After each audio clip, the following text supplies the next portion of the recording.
it's crazy. Never do that. Never do that. If you are a brand that wants to do your sports division, do activewear, and then do your knitwear for your hoodies and your t-shirts and your sweatband program, and then do sneakers, well, that is a lot of different machinery for everything, you know? Exactly. Lots of different skill sets. It's like there's a lot of different knowledge that goes into each of those segments.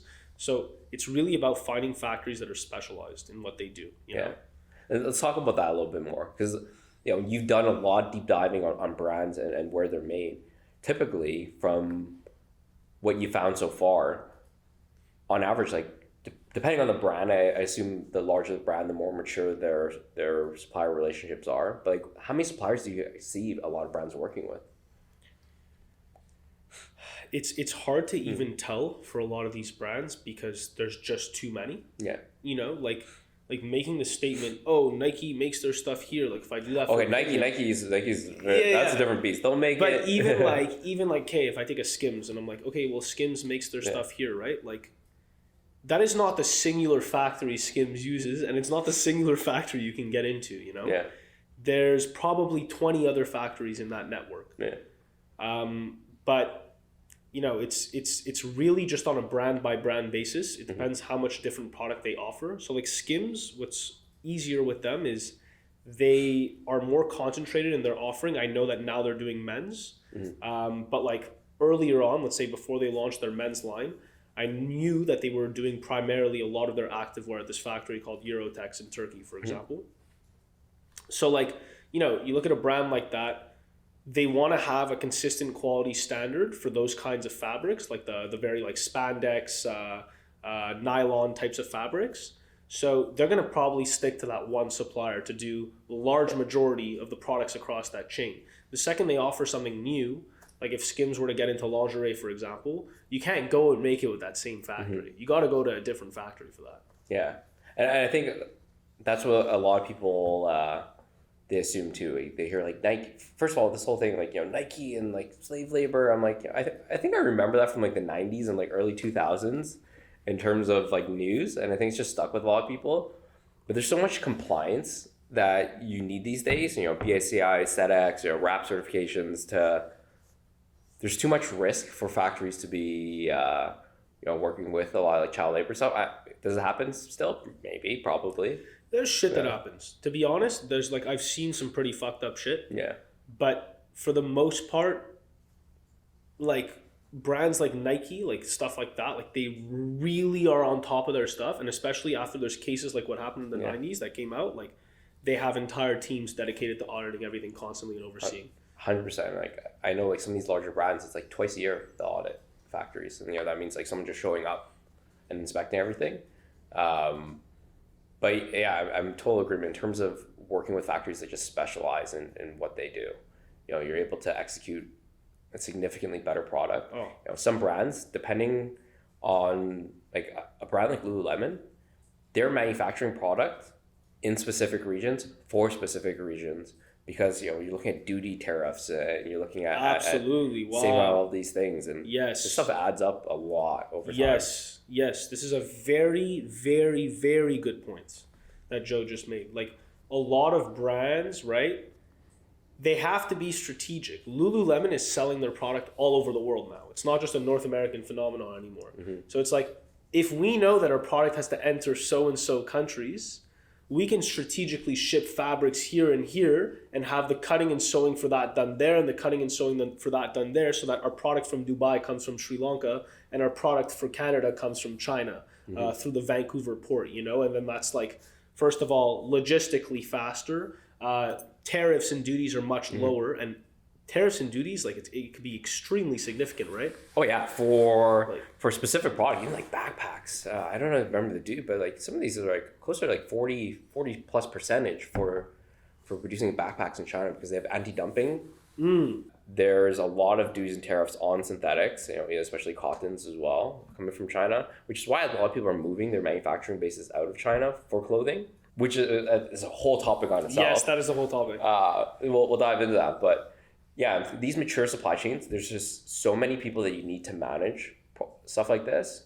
I think tips for brands that are starting out is you can find these efficiencies later on, but don't try to start doing these without the experience of being able to audit other regions. I just did something the other day from Cuts Clothing, and it was made in Vietnam. It was probably one of the worst quality stuff I've reviewed on the show. Wow. But I can, having worked with so many brands, I can understand the thought process there. Get out of China, let's manufacture in a different region. Vietnam makes great stuff. They have some good factories. You just need to manage your expectations. But this one particular product we got, it was just horrible. Really? Because, I can empathize for a brand, because that's a decision you need to make as a brand owner, because you do need to make money at the end of the day for your brand to grow. But unless you're going to be able to know of what you're inspecting, just try to get the cheaper price in another region is not the solution. Yeah. I mean, that's like, we're seeing that shift a lot now. Like, a lot of brands are basically leaving China and going to Southeast Asia. And now a lot of brands are leaving Southeast Asia and actually going to Central America and South America. That's kind of like the big mass production regional shifts that we're seeing. Yeah. It's difficult, like shifting countries and then like managing expectations and having a big customer base that expects a certain quality. It's a death sentence. There's so much more coordination that needs to be done.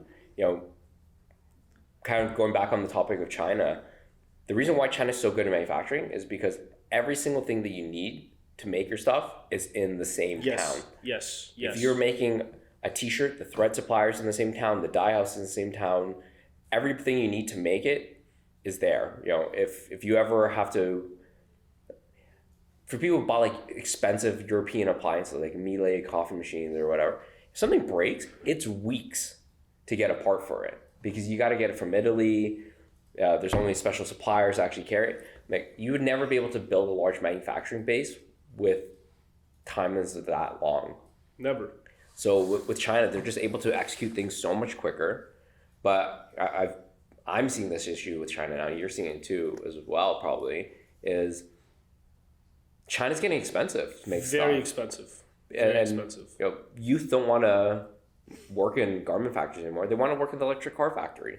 Crazy electric cars in China. That's another topic on its own. But from all the factories we visit, I don't know if you saw it, the ones you did as well. Everyone's like 35 plus that's working in these factories. They're all aging.